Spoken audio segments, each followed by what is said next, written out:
bring in our panel for this morning. Sally Old, interest rate strategist at JP Morgan in Sydney. Also Stephen Nash from Fixed Securities joining us in studio today. Stephen, just a quick one from you to kick off today. The Ireland bailout package, will we eventually see it settle markets? Well, I think it's a bit of an open question right now. I think the general feeling is that it's all very much a sort of contingencies here, in the sense that the real problem for Europe may not be Ireland, but really Spain at the end of the day. Hopefully, this package will settle markets for the time being. There has been a surprising silence with regard to the rating agencies over the last few weeks with regard to announcements. I imagine there has been some speculation there will be a downgrade for Ireland coming up. Moody's overnight talking about a multi-notch downgrade on that one. Well, if you look at the way the Irish bonds are trading, they're implying that a multi-notch is appropriate, I suppose, at this stage. But is that after the fact? I mean, is that really insightful, or do we kind of... It hasn't been much comment from the agencies, which I think is surprising, in the sense you would have expected more talk of downgrades through this episode. So I imagine that will come, but hopefully we'll have some package worked out before that occurs. Sally, to you, the more countries that end up needing support, who's going to be there to provide it? Germany's playing along for now, but at what point does sort of patience get so stretched that they say, well, all bets are off? Yeah, good morning, Carson. Well, I suppose what's important about the Irish sort of outcome is that all those mechanisms were put in place in May, and they look like they sort of have worked okay. Ultimately, the burden will still fall on the Irish taxpayers. I mean, this is not a fiscal transfer; it doesn't involve debt restructuring. So all it means is that the burden for Irish taxpayers is greater than it already was. But I guess coming from Germany is this sort of firm view that at some point bondholders or investors in sovereign debt are actually going to have to take some of the pain associated with the blowout in fiscal metrics. So the Germans have given, I guess, bondholders a reprieve through to 2013 with some of the new sort of rules or regulations, if you like, that have been put forward in the last month or so. But they're very much of the view that ultimately, at the end of the day, you invest in something, you make a measured decision, there's a risk-reward profile associated with that investment, and you shouldn't just be there to take the good times, you should also be there to basically take the pain of bad times eventuate. And I think that's the model that the Germans are moving to, and ultimately, if lessons are going to be learnt from the crisis, I think that's a fair enough point. Stephen, we've been talking about peripheral economies thus far, but what about the likes of Italy? I mean, are we having to steady ourselves and get ready for some of these bigger economies to join the throng of those that are going with the begging bowl? Hopefully this will be contained so that contagion doesn't occur. I think this is the real problem for the Union at the moment.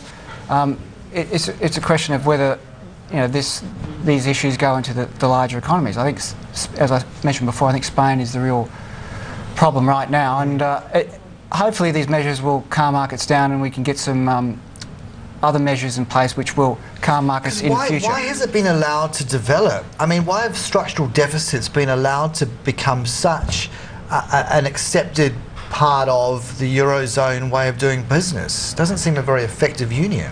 Well, they do have measures, and they do have limits in terms of borrowing, but these are, in the case of Greece, they've been exceeded, and revisions have been made in subsequent years. I think going forward, the union is going to be much tighter with regard to these limits, and I imagine that'll be controlled going forward. But yeah, it has been a bit slack so far. So Sally, where does this leave the euro as well?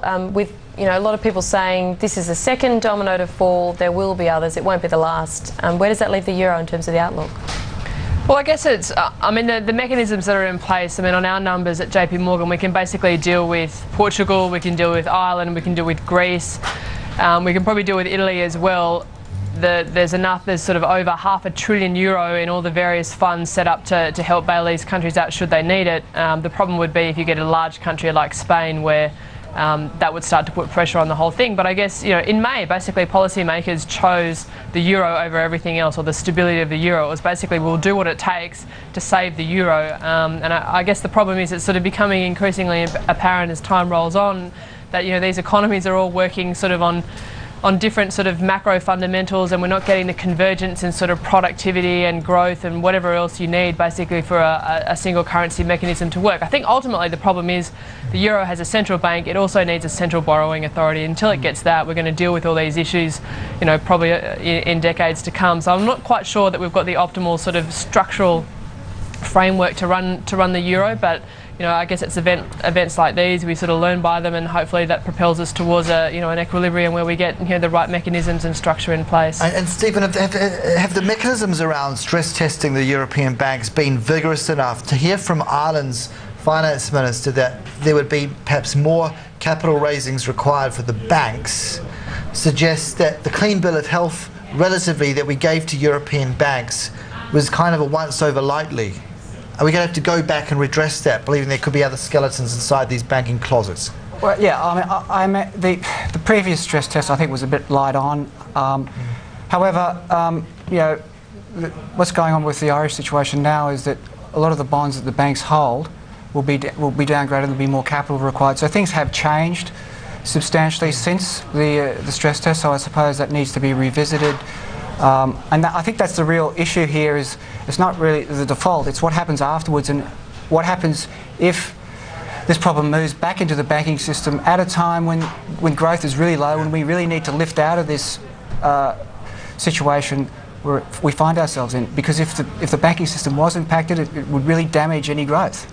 And yes, Sally, does this also raise questions about the bank recovery in the United States? There was a comment from Michael Pinto, senior economist at Euro Pacific Capital, saying it's just a reminder to the US, you know, when you see what's going on with the European banks, the US banks are also insolvent. Yeah, well, there's been some press in the last sort of 24, 48 hours about, you know, the new sort of capital requirements for banks, and sort of saying that the top 6 banks in the US are going to require up to $100 billion worth of more capital. So it sort of tells you that the banking system over in the US, I mean, what's sort of happened in the last couple of years is that we've stabilised the system, but we haven't actually dealt with all the new issues, and nor have the banks adjusted to what looks like being, you know, a much harsher regulatory environment. So that will suggest that, you know, banks, I guess, will feel like they're under pressure, or that sector in general, and until we sort of get the move to the, you know, whatever that new equilibrium will be. But it means it's going to be a very slow process, and it means that the cost of credit isn't going to go down anytime soon. And so the world as a whole is sort of adjusting to a whole new paradigm where for the last sort of 10 years or so we've had very easy credit at very low rates of interest, and now we're moving to a regime where, you know, that credit is being priced much more tightly, it's more expensive, and that ricochets through the whole economy. So you get lower sort of credit growth in the economy, you're going to have lower nominal GDP growth. So for a lot of those countries it's going to feel quite different for the next sort of 5-10 years than it has for the last 5 or 10 years. Stephen, the move back then overnight into US Treasuries, the yields falling, is that a short-term blip? Relative safe haven perceptions, though, not necessarily all they're made out to be when you stare down the barrel of further issuance that the Fed's going to have to be coming out with.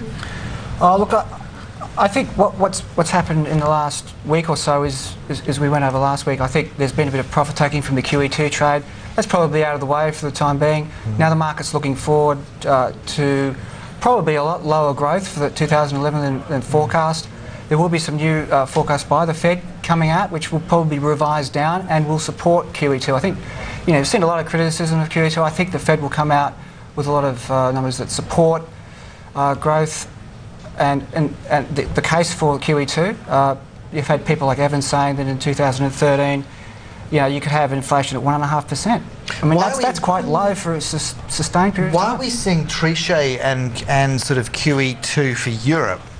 You know, why are we seeing a sort of a round of bond issuance there in quite the same way? There's different approaches. I think if the US had taken the austerity approach of Europe, we'd be in a different situation to what we are now. Right. I think the Europeans are having problems, as we've just discussed, with regard to the peripheral countries. It's very difficult to go on that route right now. I think that once they get that controlled, there could be an argument to do something else. Okay. But right now, it's a case of damage control, I think. Yeah, and Sally, knowing that Bernanke, as Stephen's setting out, is really stepping up the defence of QE2, we'll be very interested in these FOMC minutes, which are out tonight, in fact. Will we see kind of a justification withheld in them? Yeah, absolutely. I mean, as a central bank, you don't sort of shift your policy stance from towards more easing without actually having a fundamental reason for doing so. And so we will see downward revisions to the growth and inflation numbers and upward revisions to the unemployment rate numbers. But I think there's clearly going to be a little passage in there about debate around the need for more QE, and I don't think it's going to be sort of telling us that there was a lot of fighting going on behind the scenes. I think given the sort of political pressure that's come to bear on the Fed in the last couple of weeks and the criticism from all sorts of quarters, I think the minutes are going to try and sort of show a reasonably unified front, which was maybe there was a little bit of dissent about when and how much, but generally speaking there was a broad consensus for the need for more QE, and I think the Fed minutes are going to show us that reasonably clearly later on this evening. Steve, it's interesting how you're of the view that when it comes to intervention, that the Chinese have been more overt in their approach. One would have thought that it was the Feds clearly in the dock over that one, with the printing presses, being ramped up as never before. The US have denied that they're looking at reducing the currency with these QET measures are designed for that. They're designed. What their view is, it's designed for the domestic economy, and it may have some effect on the currency, but that's not the overt. But do you buy that? Look, I think they've got a very difficult situation, so I think that they have to pursue these measures right now. I mean, you've got unemployment near 10%. They've got to move that down. They've got to move that down towards something like 7.5 in about 2 years' time. And to do that, they've got to get growth going. Problem is, Sally, correct me if I'm wrong, the Bush-era tax cuts are going to be reset. Everyone's now talking about tax rises. That doesn't stimulate jobs. That doesn't stimulate new investment, does it? Yeah, I'm not sure that that's the right way to think about what's going on in the US at the moment. I mean, clearly that there's some discussion about whether the Bush tax cuts and the unemployment rate benefits, etc., all get extended. That's probably the right thing near term for the US economy, because what the Fed is all about is trying to shut down tail risk. So these guys are sort of sitting there saying, look, it may well be that we're going to be in a low inflation, low growth environment for the next couple of years, but the one risk we cannot tolerate and the one outcome we can't have is actual deflation and inflation expectations. So QE2 so far, market sort of reaction aside, has been a success in the sense that inflation expectations, if you measure them by tips break-evens, have actually moved quite a bit higher. So this is the one thing the Fed can do, is all about shoring up inflation expectations. And it's, as a central bank, what problem do you want? Do you want deflation or do you want inflation? Well, the experience of Japan tells us that deflation is pretty hard to solve, but we know how to deal with inflation. We know we can deal with those problems. So that's really what the Fed and economic policy is all about over there. And tightening fiscal policy, although at some point it's going to be the right thing to do, it's probably not the right policy here and now, in the sense that the US economy doesn't need more drag from tighter fiscal policy. It's going to happen anyway, just as a result of where fiscal policy was 18 months ago compared to where it is now, and I don't think we need any sort of marginal tightening of fiscal policy. Stephen, do you buy that? The fact that the market, Sally's saying the market responds to one side, but the market's meant to be the forward-looking indicator. It's meant to be judging economic policy 6 months out, is it not? And casting a judgment on that. And it's been a decidedly negative response since QE2. In terms of the bond market? Well, in terms of the equity market in this case, the way that the equity market's turned since November the 3rd. Well, I mean, going back a few weeks, we were talking about trillions of stimulus. We were getting carried away, let's face it. Yeah. And things have been, we've hit reality and we've got an easing, but it's not as big as we thought. I think that's what... Okay. It's about expectations and coming back to reality, I think, yeah. And just before we finish off, guys, I want to address one issue closer to home. Sally, the downgrade of foreign currency rating outlook by S&P for New Zealand. How should we actually read that? And how, obviously it affected the New Zealand dollar overnight, but how long will that impact last? Yeah, we've sort of been here for New Zealand. This happened in January 2009 where S&P got a little bit worried about the fiscal metrics in New Zealand, and actually what happened was in the May budget of 2009 the government came out and showed a genuine commitment to really tighten up fiscal policy and get back on track, and then the negative outlook was removed. So I think we're going to see a similar thing this time around. I mean, the Finance Minister last week made some comments that because of the lower growth outcomes in New Zealand, the fiscal story wasn't looking as good as they might have otherwise hoped at this point in time. But they've got their sort of mid-year economic and fiscal update coming out next month, and I'm sure down in Wellington, the pens are sort of out, and spending's being slashed and revenue projections probably being downgraded. But the Kiwis have done this before. They've been there, done that, and they know what's required. And I think we're going to see a reasonably austere sort of fiscal outlook in December, and that'll probably be enough to satisfy the ratings agencies. So I don't think medium term there's too much to worry about, despite the short term reaction we saw on markets yesterday. Thanks, Sally. Appreciate your time. And Stephen, did you want to add to that though? Look, I think given recent experience with the peripheral Europeans, that New Zealanders will be very keen to rein in any expectations of a downgrade. Yeah. Okay, good stuff. Stephen Nash from Fixed Securities, much appreciated. And Sally Old from JP Morgan, thanks for your time.